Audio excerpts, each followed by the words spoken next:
ဒီနေ့မှာတော့စော်လေးတွေတန်းတန်းဆွဲဖင်တဲ့မောင်မလင်းကြီးအကြောင်းပြောပြမယ်စော်မရှိဘေးမရှိတွေအကုန်လုံးမင်းလာပါ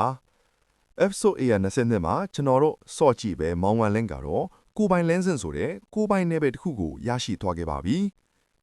စိတ်ဝိညာဉ်ကိုအပြည့်စည်းခန့်ပြီးလာသမျှအရှင်အဝါဖိအားနဲ့တိုက်ခိုက်မှုတွေတိုင်းကိုကြော်ဖြတ်ပြီးနောက်ဆုံးမှာကိုပိုင်လင်းစင်ဆိုတဲ့လမ်းကိုသိရှိသွားခဲ့တာထင်ပါတယ်ဝမ်လင်းပြောသွားတဲ့စကားတစ်ခွန်းရှိတယ်ပထမတစ်ချက်ကအထက်ပုံတက်တဲ့အစင်မှာတားတဲ့သူမှန်သမျှအကုန်တည်ရမယ်ဆိုတဲ့ကြွေးကြော်တန်ကြီးဟာဖြင့်လုံးဝစလုံးလက်ရလုံးဝကြွေဆင်းသွားလေ